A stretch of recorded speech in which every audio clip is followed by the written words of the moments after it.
Gazzardo's, I did not know George Washington was Italian, man. That was a total shock to me right there. All right, Ethan, come up here. I need some help here a little bit today. Here's what's going on. We are talking about finances. So you heard from a church perspective, I'm going a little more personal and all of that here. This is a chicken leg. It is fresh as of yesterday late afternoon. And so I'm sure it's going to be all right. And here's a napkin. All right. Now, this is what's going to happen. This chicken leg represents what God gives you financially. You know, we all get a chicken leg of different sizes, and stuff, but it's our chicken leg that God has provided. And then we start taking bites out of it. Now, the very first thing that takes a big bite out of our chicken leg is our mortgage. So that's a big bite. You're right. And because we've discovered that's something that young people are doing, they have way too much house for their income. And when that happens, oh my goodness, that's a big shock. And then there's a car payment because we have way too much car for our income. And so, yeah. Don't choke because I have no ability to save you, all right? And but this is awesome. This is what's happening financially in our house. We're taking these big bites out of our finances. And you know what? All along, we would love to give. We'd love to be able to give and be generous, but we can't. And then there's insurances because you have a house and a car and a home. That took a big bite out of it. And you doing all right? Thank you for not chickening out, by the way. Do you know why the chicken crossed the road twice? He was a double crosser. I'm just trying to give you time to, swallow a little bit there. You know what day of the week chickens hate the most? Friday. You know you're going to repeat these. You moan at me, and then you go home and you repeat these. All right, and then there's entertainment because, the wife likes to go to the movies. She likes to go out to eat every so often, and so we got entertainment. And by the way, there's that whole technology. Seriously, don't do that. All right, you okay? All right. See, something I didn't count on for this illustration is that it totally dries out your mouth, and I didn't count on that. And so, all right, so the point is, when it's all done, you don't have much left to give. All right, perfect. You know what? Here, you can go throw that away and bomb it over there in the bathroom somewhere. Give him a hand.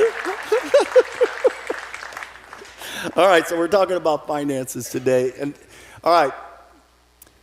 I know there's people who will misinterpret this, oh my goodness, here it is, another minister, he just after my money. It's hard as a preacher to even talk about finances because sometimes it comes across as so self-serving. And if you're thinking that, you really don't know my heart. During this time, when the elders asked, was it a little bit about the ministry, the financial picture here? Of course it was a little bit, but at the same time, the elders said, how do we help our people the most right now? Because the financial thing is getting really bad. Here's the updated statistics. 78% of households right now are living paycheck to paycheck in America. In America, debt is soaring. Credit card debt is just starting to go out of control. Savings is dropping way off because we didn't prepare well for this. And so there is this financial thing going on in many of our people's lives. And if you're not feeling the crunch of finances, God bless you. You got a lot to be thankful for today.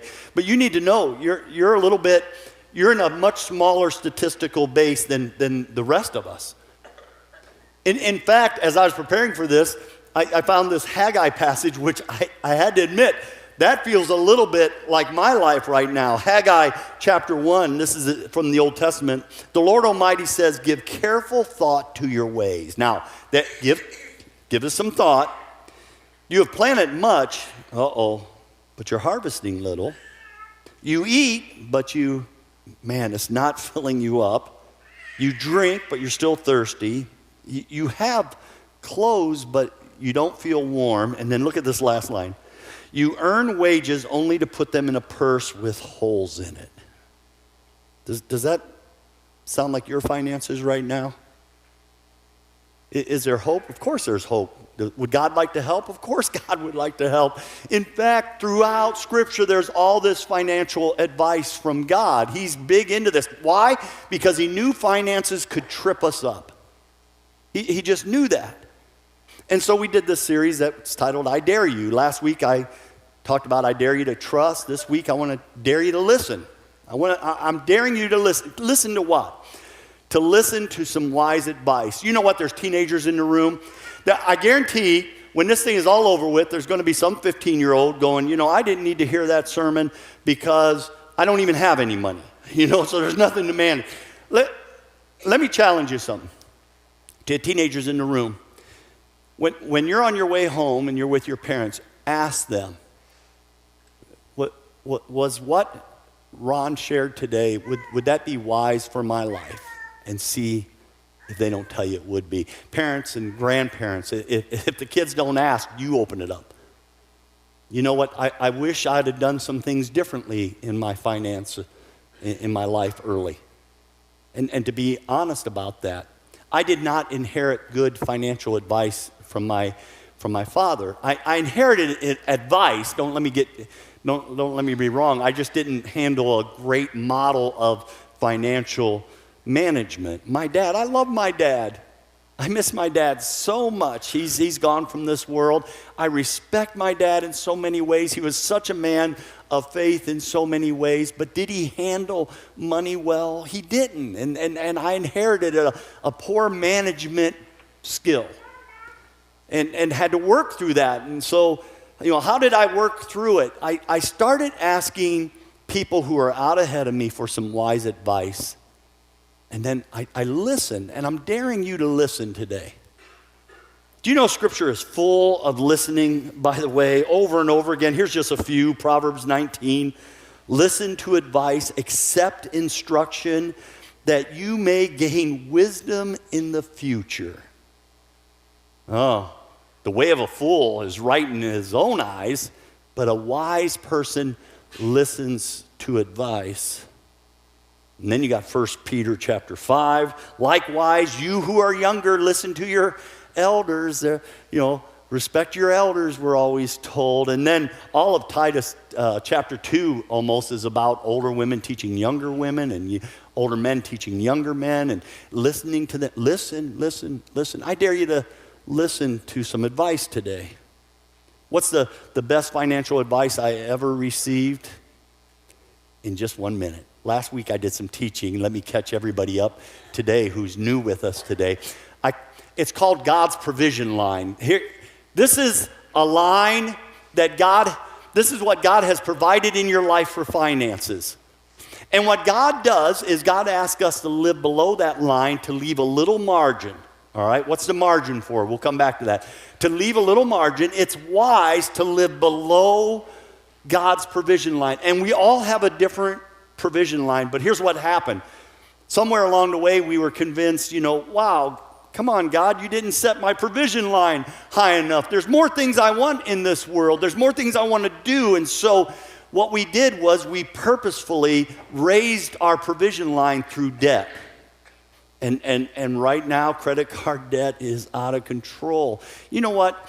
If you have the ability to pay off a credit card at the end of every month so that you don't get hit with interest rate, then fine. Go get all the points you want to get. But don't get bought into this idea of I'm earning points and then let that balance go month after month because the interest rate is eating you up and it will swallow you up and it will spit you out and you can't afford that.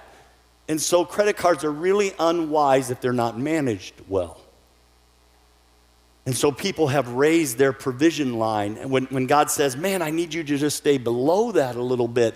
And one of the things God asks of us is the word contentment. Contentment, just to live a life of contentment. Let me tell you what contentment does in my life. Paul says, I have learned to be content no matter what the circumstances. Did you hear that? I learned it. Is this something God gives you? No. You got to learn to be content with where you're at in life. And oh my goodness, when I find myself contented, I not only sleep better at night, I not only have more financial peace, but something amazing happens with contentment. When you find yourself contented in life, then at any point, if God raises your provision level up a little bit, you're like, no way. I was already happy with where I was at, but now I'm getting more? This is amazing. And you manage it so much better than if you go through this life discontented. My boss isn't paying me enough. My company isn't treating me right. If there's this constant level of discontent, you're already spending your raise. And that's not healthy. So, I asked you last week, do you have the courage to go to somebody that you respect who's a little older and ask them, what's your best financial advice? Did anybody do that? Some did. And what I'm about to share with you is the best financial advice I ever got. It's called the 10-10-80 principle. It came to me from Paul Odom 16 years ago when I moved here to Lincoln, Illinois. Paul Odom is no longer with us. His daughter and her husband, they still worship here. But Paul Odom was one of our elders. He was this unbelievably godly, gentle, humble, successful man. He had a men's clothing store for years, and it was very successful because people traveled from hours away to come to his store because they were treated well. They trusted Paul. The merchandise he sold was of high quality. They traveled to come, and his business was successful. And the elders were asking me early on if I would teach on money. I mean, after all, God's not afraid of the subject of money. Let's talk about it. I don't like talking about money. It's always misinterpreted by someone as self-serving, and I struggle with that. And yet, at the same point, I acknowledge God has said much about this. Why? Because God doesn't want to see money control us. He wants to see us control money. And then I've watched people here, regular people. I'm not talking about wealthy people. I'm talking about regular, down-to-earth, normal people who, after they adopted financial advice from God, they were able to dig their way out of debt. They're young and they're completely debt-free already. And you're sitting here probably thinking, that's not even possible. It is totally possible. It's what Dave Ramsey's teaching is all about. And we got some real Dave Ramsey junkies here in the room. And they love that stuff because it worked. And so if you're looking to take this a little further, do that. But back to Paul Odom. Paul Odom came into my office. He said, Ron, I know the elders are asking you to do this. I know you're not comfortable. How can I help you? And I said, what do I tell people? And he said, well, I'll tell you something that worked for me. And this ended up being the best financial advice I ever received. He said, my wife and I decided right out of our gate of our marriage we were going to live our life differently in this world. We were going to make some sacrifices, but we were going to live by a 10-10-80 principle. And here it is. He said we gave 10% to the Lord so that we would always know financially he was first place in our life. We gave 10% to our savings, and we determined right out of the gate we were going to live on 80% of our income. He said in a very short time, God blessed that. And he said, before I knew it, I was able to give 15% of my savings, 10% to God, and live on 75%. And then he said, before I knew it, I was living on only 70% of my income. He said something else happened that was surprising. He said, not only was I bringing 10% in and keeping God first in my life, he said, then I started to be able to be generous. When there were special needs, I was able to give more.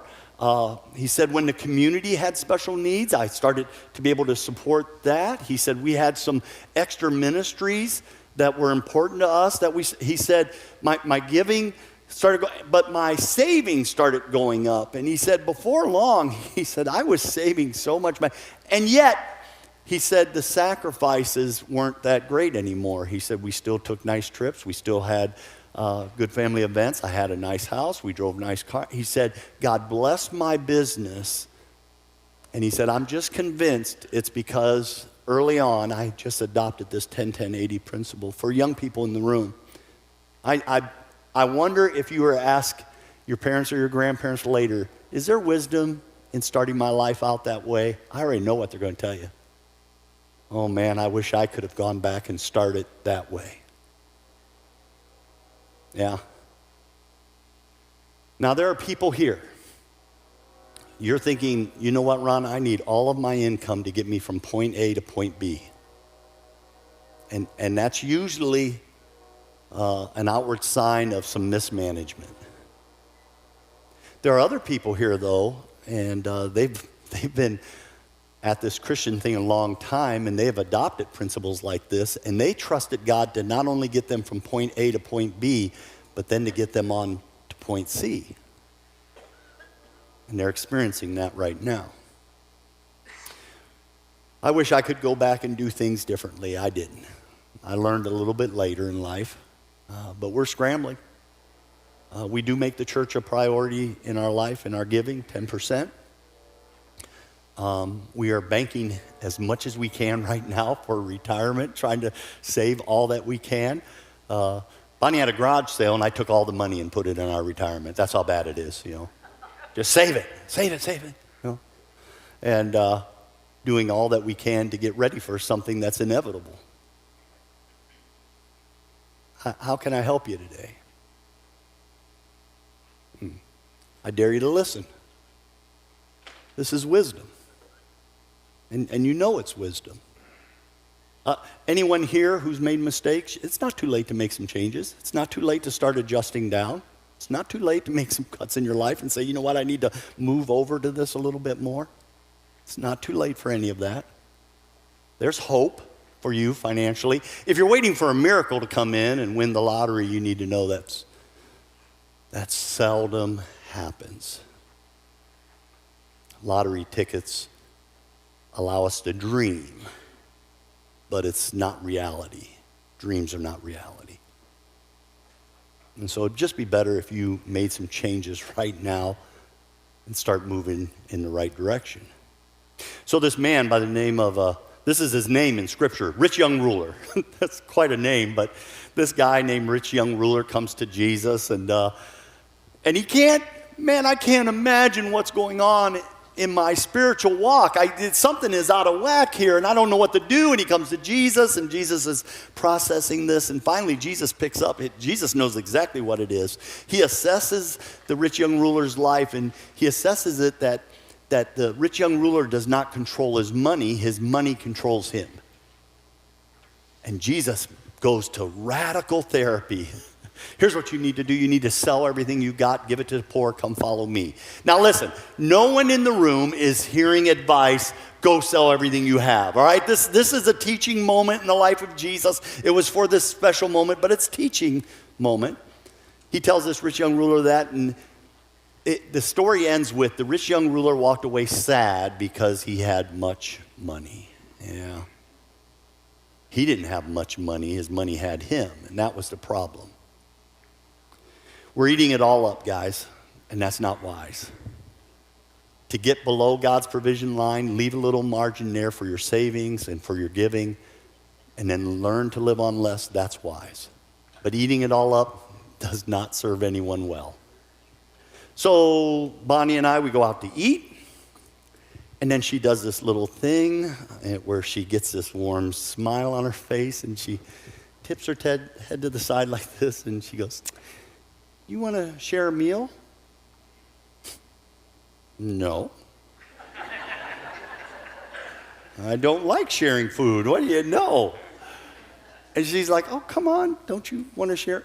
Ladies, which, by the way, is it supposed to be romantic to share a meal, or what is that? That is, gross. I don't want to do that. But on the other hand, I'm cheap right now. So, okay, we'll share a meal. Now, just real quick to the men in the room, how would this serve me if when that plate came, I pulled it over to me and I said, "All right, now, Bonnie, you just sit there and watch me eat for a while. I'm going to eat until I'm full, and whatever's left is yours." Does that sound like that's going to work out well for me at the end of? No, that's not going to work out. And yet, in my early In my early finances, I was doing that. Even as a minister, we were eating it all up, struggling. And then some really wise advice came into my life, and I listened. Today, I dare you to listen.